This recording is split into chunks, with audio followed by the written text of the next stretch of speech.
Պարոն Խաչատրյան, հավելեք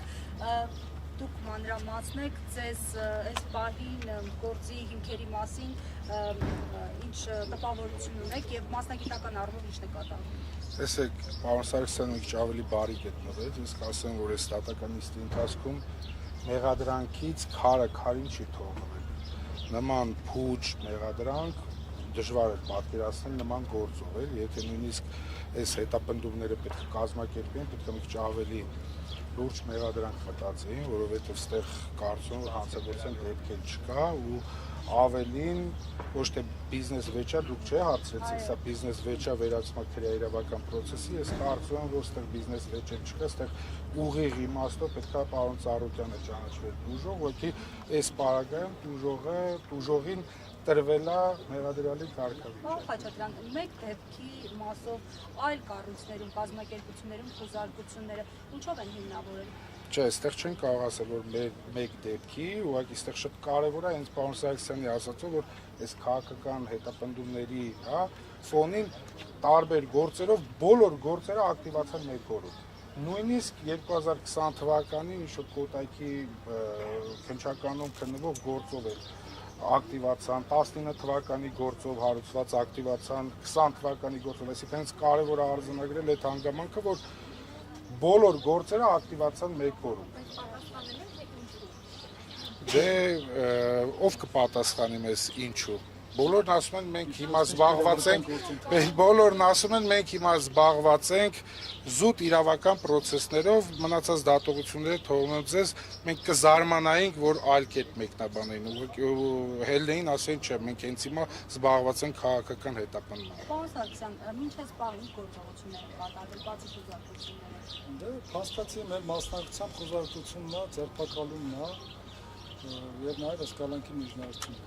Այսինքն որտես այդպեսին իրենք բազմաթիվ գործողություններ ունեին անելու հատուկ չի կատարվել, որովհետեւ ինչ անում են, երկում է մեղադրանքը։ Նոր է դատանում մեկ այլ անձի ցուցմունք պահանջեցին, ներկայացրեցին եւ ամբողջությամբ նորից մեղադրանքը հետ։ Դեք ինչն է մեր մոտ խնդիր ստեղծում։ Մենք այս նման process-ները շատ ենք කරել, այդ թվում Ծառուկյանն էլ է այս ամեն ինչի մեջով անցել։ Բայց հետեւյալն է, էլի Իրանի Իսլամական Հանրապետության դատարանը վերջնական որոշմամբ հաստատում է, որ իրենց քաղաքացիների գրածը սուտ է, որ այստեղ խարդախության հանցակարգ չկա, սովորական գործարար հարաբերությունները, Հայաստան Հանրապետության իրավապահ համակարգը ասում է չէ, նույնը հանցագործությունն է, խարդախությունն է, եւ այդ պարագայում, երբ որ նաեւ կա նրանց դեմ տրված հաղորդում, դա ընդհանուր չեն տալիս, սովորական վիճակով սա շատ դանդաղ քննություն է, սա մի օրում, երկու օրում sense հրատապ քննությունով, այսինքն ակնհայտել որ առիթ էր պետք Ծառուկյանին կալանավորելու համար, ձերբակալելու համար ինչ արվեց, այսքան։ Միջանից այս մի օրում այս քննությունը sense որ կատարվում է զուտ մի բանի համար, որպես պարոն Ծառուկյանին բերեն դատարան ու պարտադիր ունենան կալանքի որոշում, որովհետև հիմա կազմված է քննչական խումբ,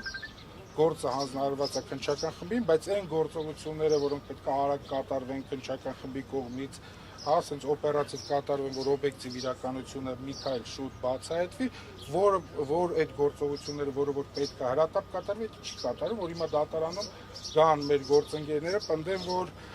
դեռ նախնական փուլ է, ժամանակ է պետք, որ այս անենք, այն անենք, որ փորձեն դատարանում տպավորություն ստեղծեն, որ բազմակողմանի քննություն դեռ պետք է կատարեն։ Ինչ քայլեր պիտի արվեն, որոնք չեն արվել, խնդրում Դե առնվազն ես այս պահին չեմ ցանկանա թվարկել, առնվազն պարոն Ծառուկյանն էլ մենք էլ պահանջում ենք առերեսում մի շարք անձանց էլ։ Այդ թվում Իրանի քաղաքացիների։ Իրանի քաղաքացիների, այդ թվում նաև մեր հակընդդեմ հարցման իրավունքը ապահովելու համար, որը որ ժամանակ չլինելու պատճառով այս պարագայում, այս մեկ օրվա օրիկեսվա ընթացքում չի կատարվել, այդքան էլ ճիշտ, որովհետև ըստ էության, բայց քննչական խումբ էր գործում, կարող են այդ բոլորը կատարել հենց ընդամենը ժամերի ընթացքում։ Այս պահին չեմ կարող թիվ ասել, բայց քննչական խումբ արդեն նշանակում որ մի քանի հոգի զբաղվում են նույն գործով։ Տեղադրող կողմից։ Երեք հոգի։ Անունները կտրուկ։ Անով չեմ։ Ես քանա շնորհակալություն